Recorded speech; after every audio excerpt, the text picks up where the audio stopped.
आगे से जंगल से बाहर मत बुलाइए प्रभु को, वहीं पर ही ठीक है। बैठेंगे बाहर, एक बार दर्शन कर लेते हैं अंदर।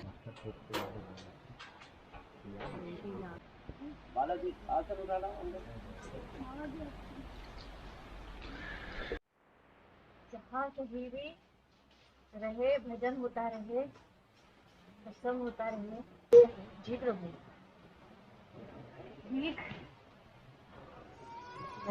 आइए दोस्तों, आज हम मिलेंगे बेहद छोटी उम्र की एक साध्वी जिन्होंने अपना गृह त्याग कर अपना संपूर्ण जीवन भगवान के चरणों में समर्पित कर दिया है। तो पूर्णागिरि मंदिर के दर्शन के लिए जा रहे हैं हमारे भक्तगण।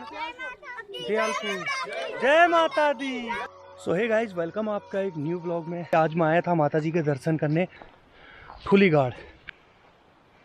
तो ये ठुलीघाट का बाबा जी की कोठी है, सॉरी बाबा जी का आश्रम है। आश्रम में मैं गया था। सामने देख रहे हैं आप, ये है आश्रम और यहाँ से सीढ़ियाँ जाती हैं। तो जा रहे हैं भाई उसी कुटिया की तरफ, राम किशोर महाराज जी की कुटिया की तरफ जा रहे हैं। ये देख रहे हैं आप किस तरह सीढ़ियाँ बनी हुई हैं और सीढ़ियों के बाद फिर आश्रम है और सामने ये धर्मशाला जो मैंने पिछली व्लॉग में कवर किया था, वो भी आप देख लीजिए। तो देखते हैं और पता करते हैं कि माता के दर्शन कब होंगे, क्या होंगे। बैठने के लिए देखिए कितना अच्छा प्रबंध इधर किया है और काफ़ी बंदर वंदर हैं इधर। तो ये कुटिया तो आपने पिछली बार देख ही ली होगी। तो इस तरह की ये कुटिया है देखिए, और अपने भक्तगण इधर नज़र आ रहे हैं। सामने ये माँ पूर्णागिरि मंदिर वाली पहाड़ी। तो आइए देखते हैं, थोड़ी देर इधर ही रुकते हैं, शायद माता जी के दर्शन हो जाए हमें भी और साथ में आपको भी। बहुत बड़ी खुशखबरी मेरे लिए और आप लोगों के लिए कि माता जी स्वयं आ रही है इसी कुटिया में, और जिसका मैंने पिछली बार ब्लॉग बनाया था। और हमारी खुशकिस्मती है कि यहाँ पर पिछली बार हमें सिर्फ एक संत महात्मा मिले थे, आज 3 महाराज मिले हैं, तो उनसे भी आपको मिलाएंगे। और पीछे देखिए ये प्रतिमा बनी हुई है काली माता की, और इसी के नीचे भगवान शंकर है। और यहीं पर जगदीश गिरी जी महाराज की, जो जैसे मैंने पिछले ब्लॉग में आपको बताया, बताने की जरूरत नहीं है, नहीं देखा तो आई बटन में लिंक आ रहा होगा, नहीं तो इससे ऊपर वाली व्लॉग पिछले बार की इसी कुटिया की है। सो मिलाते हैं आपको माता जी से। उससे पहले 3 संत महात्मा महाराज जी हमारे साथ हैं और वो व्रत से आए हुए हैं, तो देखते हैं क्या बातचीत होती है उनकी। बाबा जी आपका नाम बता दीजिए।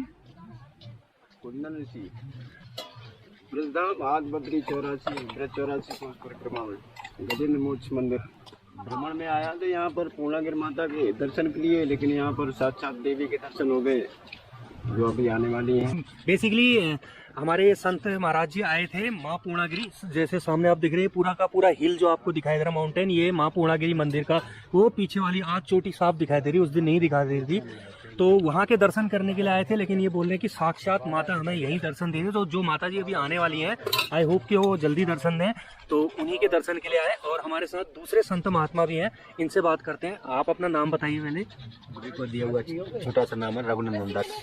अच्छा, तो आप भी वहीं से आए ब्रिज से? जी, ब्रिज से। तो ब्रिज में आप कहाँ? गुरु आश्रम है आदि बद्री में, ब्रज 84 कोस की परिक्रमा में, हरिद्वार हर की पैड़ी। तो हाँ, ये इंटरेस्टिंग फैक्ट मुझे भी, मैं भी थोड़ा सा चौंक गया था। हर की पैड़ी, मैं बोला हाँ हर की पैड़ी मैं भी गया हूँ, लेकिन इन्होंने बताया कि एक हर की पैड़ी ब्रज में भी है। तो उस हर की पैड़ी और जो केदारनाथ बद्रीनाथ सारे धाम उधर बनाए, उनके बारे में थोड़ा बता दीजिए। जैसे संत लोग बताते हैं कि जसोदा मैया और नंद बाबा, तो इनकी कोई संतान नहीं थी, तो इन्होंने मनोत्री मनाई कि अगर हमारी कोई संतान होगी तो हम 4 धाम की यात्रा करें।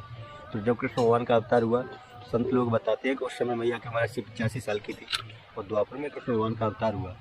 तो द्वापर में ही मैया कृष्ण भगवान को लेके परिक्रमा के लिए रवाना हुई। तो आदि बद्री धाम, तो आदि बद्री बोलते हैं तो वो अनंत काल के हैं, उनका कोई अंत नहीं है। उस समय यहाँ आके याद दिलाया था कि बेटा मुझे 4 धाम का तीर्थ करना है। तो कृष्ण भगवान बोले कि मैया आप तो वृद्ध हो गई, अब मैं आपको 4 धाम कहाँ ले जाऊँ, अगर आपकी अनुमति हो तो मैं 4 धाम आपके लिए ब्रज में ही दे दूँ। तो मैया बोली कि बेटा मेरे सौभाग्य कि मेरा पुत्र मुझे ब्रज में ही 4 धाम दर्शन करा रहा है। तो वह 4 धाम, इसलिए 4 धाम दर्शन करवाया था। तो बाबा जी आप बताइए, ये जो आपने वस्त्र धारण कर रखे हैं, वस्त्र नहीं, जो आपने ये माला जी धारण कर रखी है, ये इनके बारे में थोड़ा बताएंगे। ये भारतीय संस्कृति बचाने के लिए तुलसी धारण करवाते हैं। तुलसी के आभूषण है, ये आदिशक्ति रूप है। अच्छा, इसको धारण करने के बाद भारतीय संस्कृति को बचाया जा सकता है। तुलसी के आभूषण जो भी ये देख रहे हैं, हाँ, सब है। अच्छा, बाला, ब्रजबाला, कुंडल, ये हीरा, महात्माओं के सेवा में तत्पर रहता हूँ। उम्र का पता है अभी याद है? सतयुग निकल गया, त्रेता निकल गया, द्वापर निकल गया, ये कलयुग भी निकल जाएगा। तो फिर कलयुग के बाद फिर कलयुग के बाद जो आता है फिर आएगा दिव्य युग आएगा, दिव्य युग के बाद फिर सतयुग चालू हो जाएगा। अच्छा, ये मतलब चक्र चलता रहता है। अपने संत महाराज जी लोग बैठ गए हैं साधना में माता जी के इंतजार में। दास महाराज वो अपनी कुटिया की साफ सफाई कर रहे हैं और माता जी के दर्शन करने के लिए आए हैं। नमस्ते नमस्ते नमस्ते। और ये हमारे साधु महाराज बैठे हुए हैं, पिछले बार इनके दर्शन कराए थे हमने, आज माता जी के, तो माता जी के दर्शन के लिए आए हैं। बताओ। और वरुण, और आपका ये भी शर्मा रहे हैं, प्रीति राणा। तो ये सारे के सारे लोग माता जी के दर्शन करने के लिए, दर्शन करने के आए, दर्शन तो हो गए हैं। अच्छा, तो यहाँ आने वाली हैं, सुना यहाँ पे आने वाली हैं। तो भैया हम तो लेट हो गए, इन लोगों ने दर्शन कर लिए हैं, तो देखते हैं अभी माता जी के दर्शन होते नहीं होते हैं। साध्वी माता कब आ गई यह पता ही नहीं चला, परंतु आश्चर्य जरूर हुआ इतनी छोटी उम्र की साधु को देखकर। आगे से जंगल से बाहर मत बुलाइए प्रभु, तो हम वहीं पड़े ठीक है। कुटिया में बैठेंगे बाहर, एक बार दर्शन कर लेते हैं, अंदर विदा जाएंगे।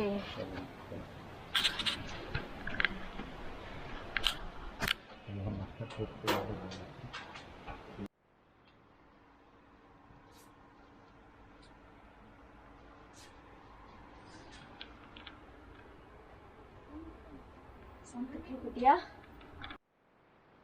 वो बंद कर देंगे, जहाँ कहीं भी रहे, भजन होता रहे, सत्संग होता रहे, बस रामत पधारी राम जी को जरूर दर्शन देंगे।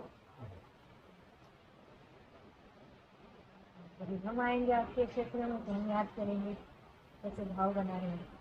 नहीं आइए कभी,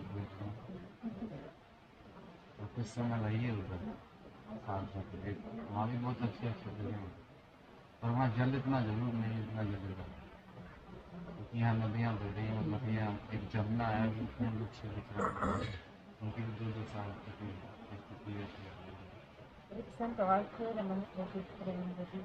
माता जी जी प्रभु।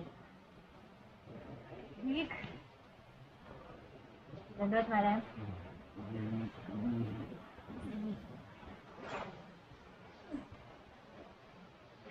साध्वी जी के कुटिया में आगमन पर दास महाराज ने साध्वी जी के लिए जो खीर बनाई थी उसे वह ग्रहण करने जा रही हैं, और वही खीर हमें भी प्रसाद के रूप में खाने का अवसर प्राप्त हुआ। आप भी जा रहे हैं? जो आप देख रहे हैं पीछे, पिछली बार मैंने फोटो में ये जो जगदीश गिरी जी महाराज हैं, इनकी पिक्चर भी दिखाई थी। तो मैं इंटरेस्टिंग फैक्ट आपको बताता हूँ कि इन्होंने एक बहुत बड़ा यज्ञ कराया था, जो ये हमारे पप्पू जी हैं, इनके संतान के लिए। अच्छा, वैसे ही कराया था? ऐसा हुआ, वैसे ही कराया यज्ञ। बाबा जी बोले भाई संकट आ गया है दुनिया पर, तो फिर ऐसा है। हाँ। फिर शांति यज्ञ, अश्वमेघ विश्व शांति, उसमें घोड़ा भी छोड़ा गया था। अच्छा। पहले यज्ञ में ये मेरी जो है इसको अपनाया भाई। अच्छा, ये जो मेरी धर्म पत्नी, इसी को बोले भाई तुमने क्या यज्ञ जनेऊ संस्कार हुआ, यज्ञ की तैयारी, यज्ञशाला बन गई, सब कुछ हुआ। पुत्रेष्टि यज्ञ नहीं करा, मतलब नहीं होगा, तुम 16 सोमवार को व्रत रखना और ठीक हो जाओगे। और यज्ञ की मूर्तियाँ थी यहाँ की, चांदी सोने की जो थी, मैं घर ही है मेरे। अच्छा। मंदिर में ही है, मैंने वो, मेरे ऐसा मंदिर कहीं नहीं होगा जो मेरे घर में। उनकी गाय के दूध से जैसे यहाँ हर सोमवार नहलाओगे वैसे ही वहाँ नहलाना, हम गाय खरीद लाए। सो गाइस देखिए, ये माता पूर्णागिरी के भक्त पैदल मार्ग, जय माता दी। सो ये पूर्णागिरी मंदिर के दर्शन के लिए जा रहे हैं हमारे भक्तगण। कहाँ से आए भैया? रामपुर, दयालपुर। जय माता दी, जय माता दी। सो यही है माता पूर्णागिरी के भक्तगण, देखिए, जय माता दी।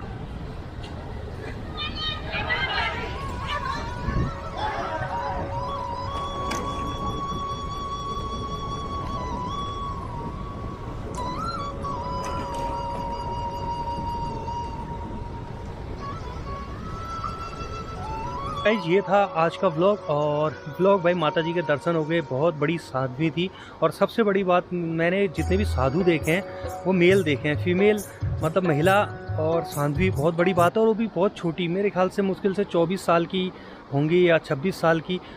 इतनी छोटी सांध्वी हमारे बीच आई और इन्हीं के दर्शन कराने के लिए मैं आपको इस ब्लॉग में लेके आया था। बहुत लोगों ने कमेंट्स किए थे, कमेंट्स तो क्या भाई 2-3 लोगों ने कमेंट्स किए थे कि हमें दर्शन कराइए उन माता के। तो ये माता के थोड़े से दर्शन हुए। उन्होंने कैमरा में बिल्कुल चलाने की इजाज़त नहीं थी। जो थोड़ी मोड़ी क्लिप थी वो मैंने ऐड कर दी, आपने देख ही ली, क्योंकि उन्होंने बोला कि कैमरा मोबाइल प्लीज़ आप बंद कर दीजिए।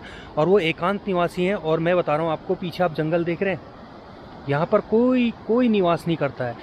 ये देखिए ऐसे जंगल हैं, इन्हीं जंगलों के बीच में वो माताजी आती हैं और वो बिल्कुल अकेले में और एक गुफा में तपस्या कर रही हैं। 26 वर्षीय सांध्वी हैं।